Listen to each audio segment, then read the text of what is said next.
최후의 만찬의 자리에 주님께서 그 유월절을 준비하게 하시고 오늘은 그 유월절에 식사를 함께 하시는 본문입니다. 그리고 주님께서 우리에게 부탁하신 성찬 예식을 오늘 처음으로 주님께서 제자들과 함께 나누었던 그 원형된 성찬식의 모습을 기록하고 있는 본문입니다. 그 이후에 주님은 한 번 더 제자들의 실패를 예언하셨습니다. 모두가 나를 버릴 것이라는 것이죠. 이 마지막 만찬의 자리에서 주님이 우리의 길을 미리 예언해 주셨는데 너희 가운데 한 사람이 나를 배반할 것이다. 배반의 시간입니다. 그것을 미리 예언하셨습니다. 그때 제자들이 다 뭐라고 얘기했냐면 주님 나는 아니지요. 주님 나는 아니지요. 그때 나는 아니지요 라고 말한 그 질문이 다 맞는 질문이었는데 한 사람은 제외였습니다. 진짜 배신하는 자가 있었기 때문이죠. 이 메시지는 주님께서 너희 가운데 배신할 자가 누구인지를 내가 알고 있다라는 것을 알려주시기 위함이었습니다. 그리고 그 식탁의 자리에서 주님께서 함께 성찬 예식을 했습니다. 떡을 나눠주시고 그리고 잔을 나눠주시면서 하신 말씀이죠. 이 떡을 받아 먹으라. 이것은 나의 몸이라. 이 잔을 받으라. 이것은 죄 사함을 위하여 많은 사람, 모든 사람을 위하여 흘린 내 언약의 피라. 여러분, 우리가 주님의 은혜 안에 거하기 위하여 필요한 것이 생명의 떡과 흘리신 보혈입니다. 생명의 떡은 주님께서 십자가를 통해서 하신 그 실질적인 의도와 내용이죠. 주님께서 십자가에 달리신 것을 통하여서 주님께서 우리에게 오신 것을 통하여서 우리에게 주시고자 한 것은 생명과 죄 사함입니다. 이것이 저와 여러분의 모든 인생의 본질적인 문제입니다. 지금 우리가 살아있는 것 같지만 잠깐 아름다운 그 향기와 그리고 색깔을 가지고 있는 꺾여진 장미와 같거든요. 지금 우리가 살고 있다는 이 생명의 시간이. 그러므로 우리가 그 포도나무에 접하여 있지 아니하면 아무런 것도 할 수 없고 아무런 열매도 맺을 수 없는 것처럼 진짜 생명을 주님께서 주시기 위하여 죄로 무너진 꺾여진 장미와 같은 우리의 생명을 진짜 생명의 길로 인도하시려고 오신 것입니다.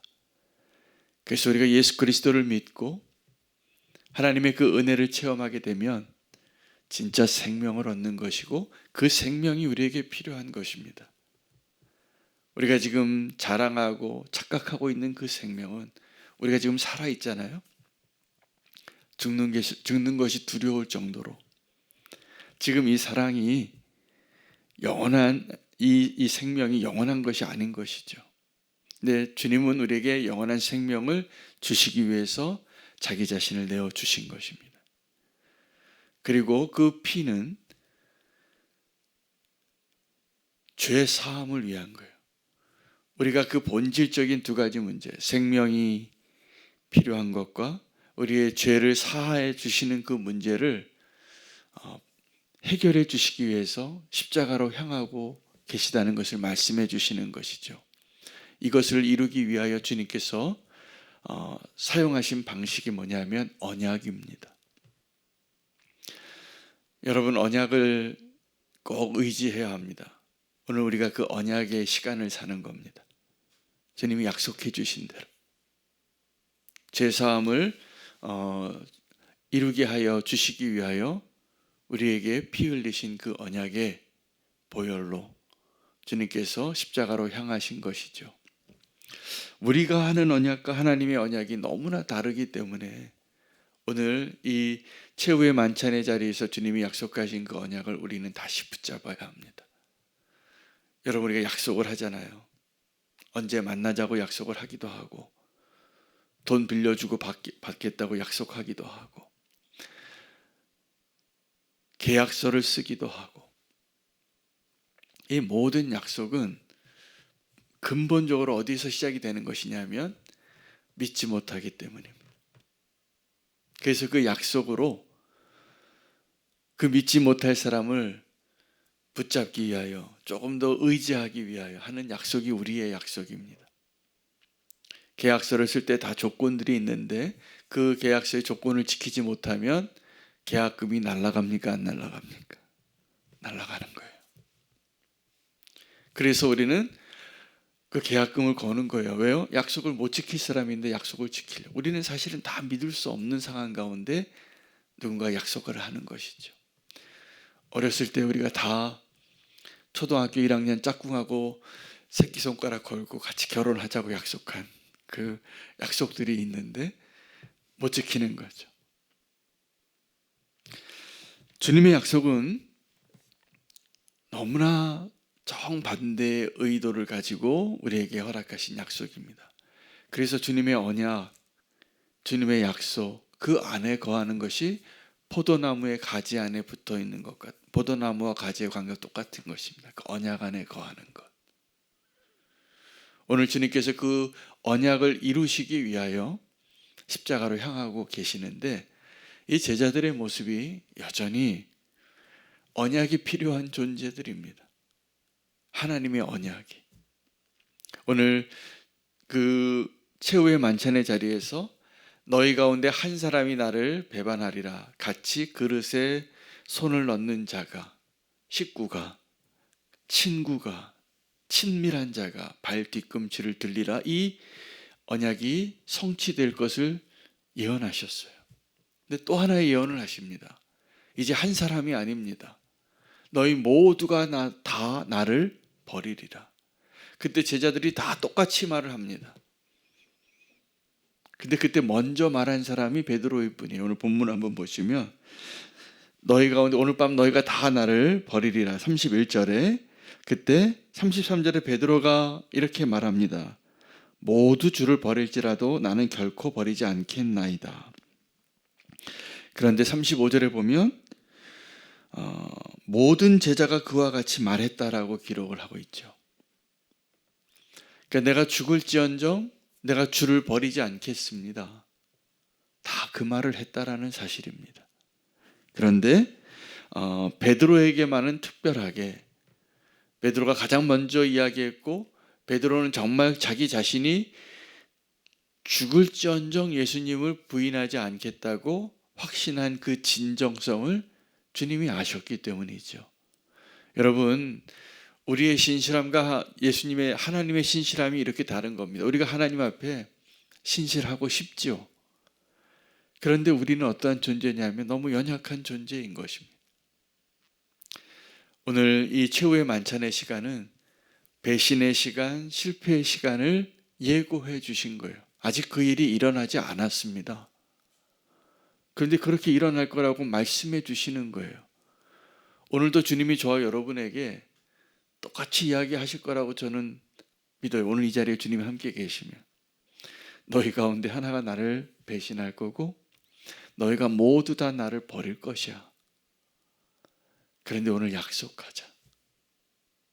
그 약속이 무엇을 의미합니까? 우리의 관점에서의 그 약속이라면 우리가 배신하고 우리가 실패하면 그 약속이 성립이 되는 겁니까? 안 되는 겁니까? 안 되는 거죠. 그런데 주님의 약속은 우리가 실패하기 전에 우리가 배신하기 전에 약속해 주신 것이기 때문에 우리가 성만찬을 참여할 때 이것이 정말 은혜인 거예요. 우리가 아직 실패하기 전에 우리가 아직 배신하기 전에 약속하신 거예요. 어떤 사람이 보험을 들었는데 생명보험을 들고 그 다음에 사고로 돌아가셨어요. 그러면 그 사람의 유가족들은 슬프지만 큰 유익을 받았을 겁니다. 그죠? 그 보험 때문에 엄청난 보험금을 받았을 거예요. 내가 암에 걸렸는데 바로 지난주에 내가 암보험을 들었어요. 그럼 얼마나 충격이면서도 얼마나 감사한 일입니까? 근데 주님은 우리가 주님을 배신하고 우리가 실패할 것에 대해서 주님이 다 아시는데 그 약속과 언약으로 우리를 붙잡아 주시려고 언약하셨다는 거예요. 여러분 우리가 성 만찬을 이제 이번 돌아오는 부활절에도 우리가 성 만찬을 할 거고 매월 한 번씩 성 만찬을 우리가 참여하고 있습니다. 이것은 정말 놀라운 축복이에요. 오늘 이 말씀하신 그 시간과 장소로 우리가 돌아가서 주님의 의도를 우리가 깨닫게 된다면 주님은 그 언약 안에 우리를 초대하셔서 내가 다 알고 있다. 그러나 나의 실패와 나의 배신을 주님께서 아시고 우리를 그 언약 안에 초대하셔서 생명을 주시고 우리의 죄 사함을 이루시기 위하여 행하신 일이라는 것입니다. 변하지 않는 것이 있는 것 같습니다. 주님께서 이것을 기념하라 말씀하신 것을 보니까 변하지 않는 것이 뭐냐면 예수님의 사랑입니다. 변하지 않는 것이 무엇이냐 하면 우리의 실패와 우리의 연약함입니다. 그것을 아시는 것이죠. 여러분, 우리의 신실함과 주님의 신실함의 차이가 여기에 있습니다. 나의 신실함과 나의 헌신과 나의 사랑에 의지해서 주님과 나와의 관계가 유지되는 것이 아님을 아셔야 됩니다. 주님이 우리를 그렇게 사랑하셔서 그 언약의 자리에 우리를 초대하신 것을 꼭 기억하시기를 원합니다. 오늘 주님이 그 언약의 자리에 한 가지 더 이야기를 하셨습니다. 29절 말씀입니다. 한번 읽겠습니다. 그러나 너희에게 이르노니 내가 포도나무에서 난 것을 이제부터 내 아버지의 나라에서 새 것으로 너희와 함께 마시는 날까지 마시지 아니하리라 하시니라. 주님께서 이제 내가 너희와 함께 아버지의 나라에서 새 것으로 마시기 전까지 포도주를 마시지 않겠다. 이것이 무엇을 의미하는가? 사실은 주님께서 오늘 이 자리 이후에 포도주를 마실 기회가 있으셨습니다. 십자가에서. 십자가에 그 포도주와 고통을 좀 줄일 수 있는, 조금 더 살아날 수 있는 그러한 포도주를 이 해면에 묻혀서 예수님에게 건넸었습니다. 근데 예수님이 그것을 거절하셨어요. 고통을 피하지 않은 것이죠. 요즘 우리가 출산할 때도 좀 고통을 좀 줄이는 그런 의료의 혜택을 받잖아요. 무슨 내시경을 하나 받아도 좀 마취하고 받을 수 있잖아요. 근데 주님은 그걸 피하신 거예요. 오늘 이 말씀대로 이루시는 것이죠. 그러나 이것은 또 하나의 의미가 있는데 천국에서의 잔치를 의미하는 겁니다. 아버지의 나라에서 내가 너희와 함께 이 포도주를 다시 마실 텐데 오늘 이 자리와 같을 것이다. 여러분, 우리가 성찬에 참여할 때 이것을 자주 할수록 이 감격이 떨어질 수 있습니다. 성찬에 참여하는 것을.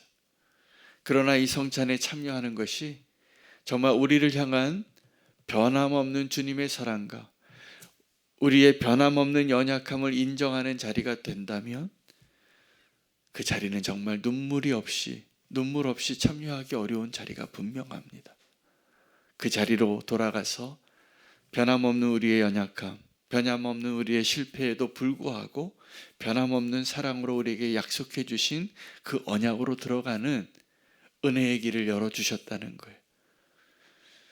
오늘 예수님께서 하신 이 모든 일들을 통하여서 우리는 어쩌면 여전히 내가 얼마나 연약한지 모르고 살아가는 제자들과 똑같습니다. 그러나 그 은혜의 자리에 함께 나아가시기를 축복합니다. 우리는 내일 일을 모릅니다. 베드로처럼. 베드로는 죽을지언정 내가 예수님을 부인하지 않겠습니다. 오늘 이 다른 제자들은 다 부인해도 이 베드로에게 있었던 확신이 뭐냐면 내가 이 12 제자 중에서 예수님 제일 사랑한다. 내가 그렇게 가장 예수님 사랑하기 때문에 다른 제자들은 실패해도 나는 실패하지 않을 자신이 있습니다, 주님. 그런데 주님은 베드로에게만 특별하게 베드로가 예수님을 부인할 그 시간까지 알려주시는 것이죠. 아셨다는 것입니다. 오늘 우리를 아시는 주님의 그 놀라운 사랑의 언약 안으로 다시 들어갈 수 있는 저와 여러분 되시면 좋겠습니다. 언약 그 이후의 실패에도 불구하고 그 언약이 유지되는 것입니다. 그것이 주님의 언약입니다. 오늘 그 언약을 힘입어 언약의 백성으로, 언약의 자녀로 살 수 있는 저와 여러분 되시기를 축복합니다.